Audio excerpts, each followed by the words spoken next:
Hello everyone, রয়েস কিচেনে তোমাদের সকলকে ওয়েলকাম। আমি তন্নি চলে এসেছি আরেকটি রেসিপি নিয়ে তোমাদের কাছে। আজকে বানাচ্ছি ভেন্ডি দো পেঁয়াজি। এখানে আমি দুটো মিডিয়াম সাইজের পেঁয়াজকে 4 টুকরো করে কেটে তারপর একটা একটা করে কিউব ছাড়িয়ে নিচ্ছি।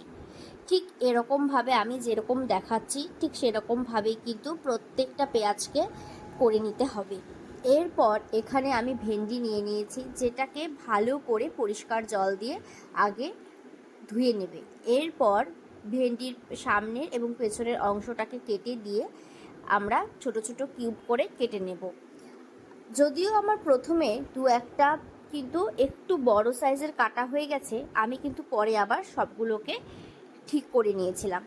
তো দেখো, ঠিক এরকমভাবে ভেন্ডিটাকে কেটে নিতে হবে। এরপর কড়াইয়ে পরিমাণ মতন সাদা তেল দিয়ে তাতে ভেন্ডিগুলো দিয়ে দিব। এরপর ভেন্ডিগুলো দেওয়া হয়ে গেলে আমি 1 চামচ লবণ দিয়েছি। লবণ দিয়ে আমি ভেন্ডিটাকে মোটামুটি 5 থেকে 7 মিনিট ভেজে নেব। তার ওপর আমি পেঁয়াজগুলোকেও দিয়ে বেশ মোটামুটি একটু ভেজে নেব, ওই মোটামুটি 7 থেকে 10 মিনিটের মতন। আর ওখানেও কিন্তু আমি সেম একইভাবে 2 চামচ লবণ দিয়ে দিয়েছিলাম। এরপর একটা প্লেটে তুলে রাখবো। আর এদিকে আমি রসুন এবং আদা থেতিয়ে নিচ্ছি। তোমরা চাইলে কিন্তু একটু পেস্ট করেও নিতে পারবে। আর এদিকে একটা গোটা টমেটোকেও আমি নিয়ে নিয়েছি ছোট সাইজে, এটাকেও আমি থেতিয়ে নিচ্ছি। এরপর আবারও কড়াই পরিমাণ মতন সাদা তেল দিয়ে, তোমরা এখানে চাইলে সর্ষের তেলও ইউজ করতে পারো, বাট আমি টোটাল রান্নাটা কিন্তু সাদা তেল দিয়ে করেছি।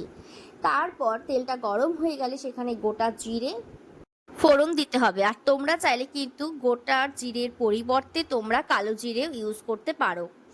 এরপর আমি একটা বড় সাইজের পেঁয়াজকে কুচি কুচি করে কেটে রেখেছিলাম, সেটাকেই দিয়ে দিলাম। ওটা একটু ভাজা ভাজা হয়ে আসলে তার ওপর আদা বাটার পেস্ট এবং টমেটোর পেস্টটা দিয়ে ভালো করে কষিয়ে তার মধ্যে পরিমাণ মতন লবণ, 1 চামচ চিনি, হলুদ গুঁড়ো, কাশ্মীরি লাল লঙ্কার গুঁড়ো, ধনে গুঁড়ো দিয়ে ভালো করে কষিয়ে নিতে হবে। কষানো হয়ে গেলে কিন্তু তার ওপর আবার বেশ কিছু পরিমাণ লঙ্কা কুচিও দিয়ে দিয়েছি, সেটা কিন্তু নিজেদের ঝাল অনুযায়ী। তারপর ফেটিয়ে রাখা টক দই দিয়ে দিলাম। এরপর ভালো করে কষানো হয়ে গেলে যখন দেখবে তেল ছেড়ে আসছে, সেই মুহূর্তে কিন্তু পরিমাণ মতন জল দিয়ে দিবে। ব্যাস, তারপর ঢাকা দিয়ে রেখে দাও মোটামুটি 10 থেকে 12 মিনিটের মতন। এরপর জলটা শুকিয়ে গেলে নামানোর আগে কসুরি মেথি এবং গরম মশলা গুঁড়ো ওপর থেকে ছড়িয়ে দিয়ে দিলেই কিন্তু রেডি একদম আমাদের ভেন্ডি দো পেঁয়াজি। রুটি, নান বা পরোটার সাথে কিন্তু খেতে দারুণ লাগে। একবার হলেও ট্রাই করো।